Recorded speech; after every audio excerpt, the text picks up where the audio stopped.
मैं हूं आदित्य आपके साथ। कुक्षी में सम्यक यात्रा के शुभारंभ अवसर पर सम्यक अभियान के स्टेट कोऑर्डिनेटर शैलेंद्र श्रीवास्तव ने शिक्षित बेरोजगार युवाओं को संबोधित करते हुए कहा कि सम्यक अभियान बेरोजगार युवाओं को सम्मानजनक नौकरी दिलाने के लिए संघर्ष कर रहा है। यदि बेरोजगार सम्मानजनक अवसर प्राप्त कर लेते हैं तो देश की अर्थव्यवस्था पूर्णतः सुधर जाएगी और नव क्रांति को कोई रोक नहीं सकता। हम आपको बता दें कि सम्यक अभियान के प्रमुख सुप्रसिद्ध विचारक, चिंतक एवं लेखक भास्कर राव रोकड़े हैं। रीवा जिला कोऑर्डिनेटर रघुवंश प्रसाद पांडे, युवा तुर्क अंकित पांडे, कुक्षी से धार जिले के सम्यक अभियान के जिला समन्वयक मानावर विधायक डॉक्टर हीरालाल अलावा ने युवाओं को संबोधित किया। कार्यक्रम में रविराज बघेल, रमेश मंडलोई, शिव भानु सिंह मंडलोई, संदीप नरगावे, आकाश खड़ते, शिवराम बिल्लोरे, दीपक सोलंकी, सोमनाथ डोडवा, सौरभ पटेल, सुनील जमरा के साथ कई युवा साथी उपस्थित रहे। बहुत धन्यवाद।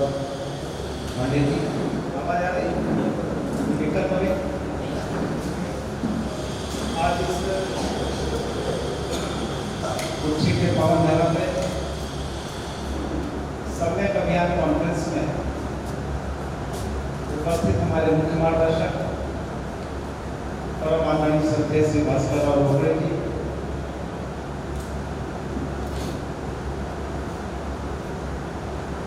मंचा से लोकप्रिय युवाओं के नेता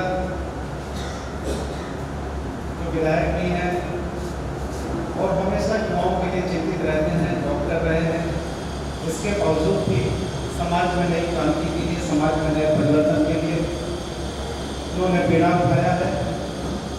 समाज को नई दिशा देने के लिए हमेशा प्रेरित करते रहते हैं। आदरणीय डॉक्टर हीरालाल अलावा जी, हमारे समय के कोऑर्डिनेटर आदरणीय एडवोकेट रघुवंश पांडे जी, अंकित भाई, और जिनका मैं नाम नहीं ले पा रहा हूँ उनको मैं अभिनंदन करता हूँ, धन्यवाद ज्ञापित करता हूँ, आभार प्रकट करता हूँ। और इस कार्यक्रम में प्रमुख रूप से शामिल हमारे युवा साथी, सम्यक अभियान की जरूरत क्यों पड़ी, सम्यक अभियान क्यों बनाया गया, मैं इसके बारे में आपसे कुछ बात करूंगा। सम्यक अभियान के प्रणेता परम आदरणीय भास्कर राव रोकड़े जी हमारे बीच में हैं। वो चिंतक हैं, विचारक हैं और हिंदुस्तान के ढेर सारे बड़े अखबारों के संपादक रहे हैं। 30 से ज्यादा उन्होंने किताबें लिखी हैं और हमेशा समाज को नई दिशा देने के लिए प्रेरित करते हैं। चाहे किसी की समस्या हो, चाहे एजुकेशन के स्तर को सुधारने की बात हो, तो उनकी किताबें समझ में, किसानों की समस्या की बात हो तो उनकी किताबें समझ में, उनकी किताब जो किसानों के ऊपर लिखी गई थी, पराकाष्ठा, हिंदुस्तान की बड़ी चर्चित किताब है, हमेशा समाज को नई दिशा देती। एक दिन जब मैं सर से मिलने गया तो सर ने मुझसे कहा कि शैलेंद्र जी, जो मुझे सबसे बड़ी समस्या इस संपूर्ण मध्य प्रदेश में, आगामी पूरे हिंदुस्तान में दिख रही है, वो युवाओं की समस्या है। युवाओं की समस्या पे हमें चिंतन करना चाहिए, युवाओं की समस्या पे हमें काम करना चाहिए, क्योंकि युवाओं की समस्या सबसे बड़ी समस्या है। क्योंकि सर की बातें पहली बार मुझे समझ में नहीं आई, कुछ बिंदुओं पर उन्होंने मुझसे चर्चा किया, लेकिन जाने के बाद, क्योंकि मैं मध्य प्रदेश के रीवा जिले से हूँ, तो मैंने रीवा में इस कार्यक्रम की शुरुआत की। और जब कार्यक्रम की शुरुआत की तो सर ने कहा कि सबसे पहले आपको युवाओं का, जो पढ़े लिखे शिक्षित बेरोजगार है, उनका सर्वे करना चाहिए। और जब मैंने सर्वे किया तो मैंने देखा कि 1 लाख ऐसे बच्चे जिनके पास जो है 12th के बाद उन्होंने डिग्री लिया है, चाहे BA, BCom, MA, MCom, MSc, BSc, BTech, MTech, BBA, MBA, ढेर सारी डिग्री लेने के बाद वो अपने गांव को लौटते हैं। मैंने उनसे संवाद स्थापित करना चाहा, मैं उनके बीच में जाना शुरू किया। ढेर सारे नौजवानों से मैंने बात की, उससे मैंने पूछा कि आप तो पढ़ते थे, शहर में रहते थे। उन्होंने कहा कि सर, आज मेरी ये हैसियत अब नहीं बची है कि मैं शहर में रह सकूं। मैंने उनके माँ बाप से बात की, आपको कैसा लगता है? उनके माँ और बाप की आंखों के आंसू थे। उनके सपने थे कि मेरा बेटा कभी पढ़ेगा लिखेगा तो समाज में मेरा नाम रोशन करेगा, उसकी चर्चा हुआ करेगी, गांव मोहल्ले पड़ोस में उसका नाम होगा। लेकिन आज वही बेटा लौट के फिर से बेरोजगार होकर अपने गांव को लौट आया है और लोगों ने उनको एक उपाधि गिफ्ट में दे दी है। समाज के प्रमुख और शिक्षित लोगों ने उनको उपाधि दे दी है कि निगम्मा किसी काम का नहीं। जब मैंने इस बात पे बातचीत चालू की, लोगों के बीच में जाना चालू किया, तो मुझे लगा कि इस अकेले बीमा देने की समस्या नहीं थी। सर के मार्गदर्शन में मैंने शहडोल में कार्यक्रम किया, शहडोल के बाद भोपाल में कार्यक्रम किया, ग्वालियर में कार्यक्रम किया, बैतूल में कार्यक्रम किया, रायसेन में कार्यक्रम किया, विदिशा में कार्यक्रम किया। मध्य प्रदेश में कई दिनों में कार्यक्रम करने के बाद मुझे ऐसा लगा कि मध्य प्रदेश का 50 लाख नौजवान जिसने डिग्री लेने के बाद आज उसके पास दोनों टाइम खाने के लिए रोटी की व्यवस्था है। जब आप उसमें कभी चिंतन करने की बात करें तो उसके पास इतना पैसा नहीं है कि अपने बुजुर्ग माँ बाप की दवाई का पैसा इकट्ठा कर सके और अपने आने वाली पीढ़ी के लिए कोई व्यवस्था कर सके। ये दुर्भाग्य की बात है। सम्यक अभियान इस बात को चिंतित करने के लिए आदरणीय रोकड़े साहब ने इसकी चिंता की, उन्होंने समस्या की बात नहीं की है, समस्या के साथ समाधान उन्होंने समाधान निकाला है। ये कोई गैर राजनीतिक मंच या विधायक की सम्यक अभियान का मंच है। हम किसी राजनीति की बात करने आपके बीच में नहीं आए हैं, हम नौजवानों का चिंतन करने आपके बीच में आए हैं, मध्य प्रदेश की युवा शक्ति के बारे में चिंतन करने आपके बीच में आए हैं। आपसे इस बात का आह्वान करने आए हैं कि कोई राजनीतिक दल आपका भाग्य नहीं बदल सकता।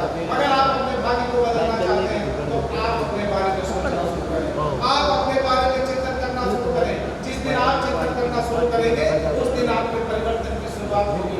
इसलिए मैं आपसे अनुरोध करने आया हूँ, आपके बीच में निवेदन करने आया हूँ, आप अपने बारे में चिंतन करना शुरू करें।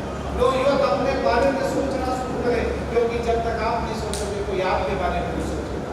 और एक अनुरोध के साथ आपकी बात आपके बीच में हो कि आने वाला जो समय है, जो कि पूरे देश में, पूरे समूचे मध्य प्रदेश में, पूरे देश में सबसे बड़ा जो है, सबसे कमजोर हालत आज की तारीख में शिक्षित बेरोजगारों का हाल ये हो चुका है कि आज की तारीख में उनकी कोई बात नहीं करता है। मैंने तो कई बार ढेर सारे मध्य प्रदेश शासन के ढेर सारे मंत्रियों को भी देखा है, हमारा बेरोजगार जाता है, किसी न किसी नेता का चक्कर लगाता है, आवेदन भी दे के आता है और उसके आने के बाद उस आवेदन को कचरे में डब्बे में डाल दिया जाता है, उस पर विचार नहीं करने को तैयार नहीं।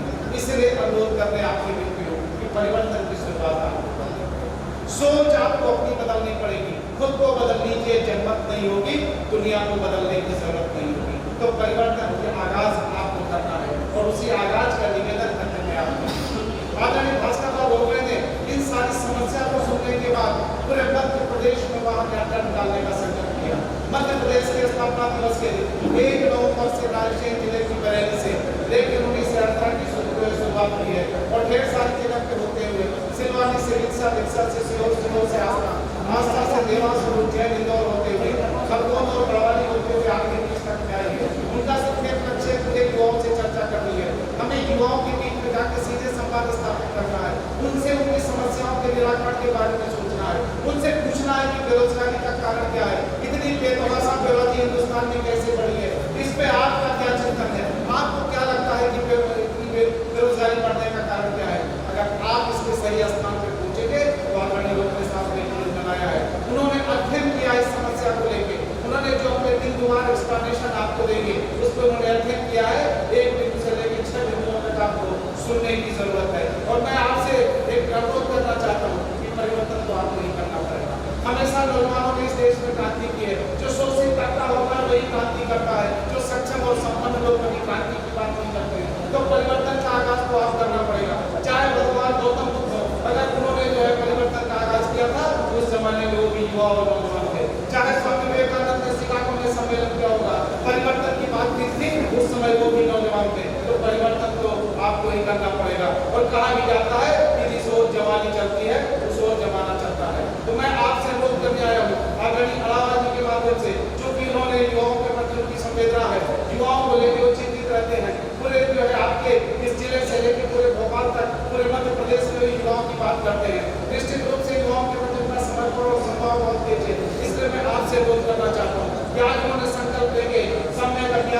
कि इस कार्यक्रम को, चूंकि अभियान है, अभियान निरंतर चलता रहेगा और मैं बेरोजगार साथियों से अनुरोध करना चाहता हूँ कि निश्चित रूप से जब कोई बेरोजगार बात करता है तो उसको लगता है साथ किसी भी कार्यक्रम को करने के लिए हमारे पास पैसा नहीं है।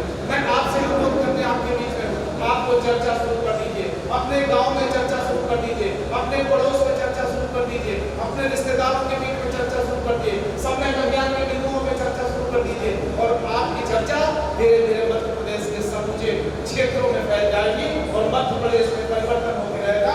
दुनिया की कोई ताकत रोक नहीं सकती, लेकिन परिवर्तन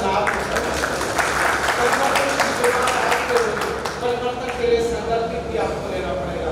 इसलिए मैं आपसे अनुरोध करने आपके बीच में समय भी ज्यादा हो गया है और मैं निश्चित रूप से क्षमा प्रार्थी की हूँ, क्योंकि अगले कार्यक्रम से आगे में मैं आपसे कुछ देर में हो गया, उसके लिए मैं क्षमा प्रार्थी की हूँ। एक कहानी के साथ मैं अपनी बात को खत्म करूंगा कि एक बार एक जंगल में आग लगी और जब जंगल में आग लगी तो ढेर सारे जो है पशु पक्षी भागने लगे, लेकिन एक छोटी सी चिड़िया जाके पानी की बूंद को ले आती और जंगल के आग को बुझाने के लिए प्रयास करती।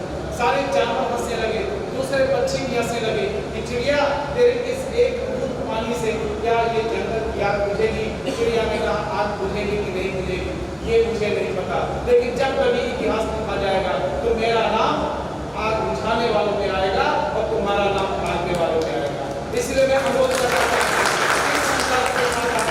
आगे आने की जरूरत है, आपको अपने बारे में सोचने की जरूरत है, अपने उन बुरे माँ बाप को देखने की जरूरत है जिन्होंने पेट काट के आपको पढ़ाने का काम किया था, जिसके पास दोनों टाइम खाने की रोटी नहीं थी, लेकिन इस कल्पना के साथ खिलाया था कि मेरा बच्चा नाम रोशन करेगा। क्या मैं उनकी आंखों के सपनों को पूरा कर पाऊंगा? मैं आने वाली जनरेशन को क्या देके जाऊंगा, इसके बारे में भी आपको चिंतन करना पड़ेगा, क्योंकि जब एक नौजवान मजबूत होगा उसके आगे उसके पूर्वज भी खुश होंगे, उसकी आने वालों की नीतियां भी खुशहाल होंगी। लेकिन आज सरकार की नीतियां आपको खुशहाल नहीं होने देना चाहती है। इन्हीं सारे बिंदुओं को लेके आदरणीय गुरुदेव भास्कर राव जी आपके बीच में है, तो बिंदुवार जानकारी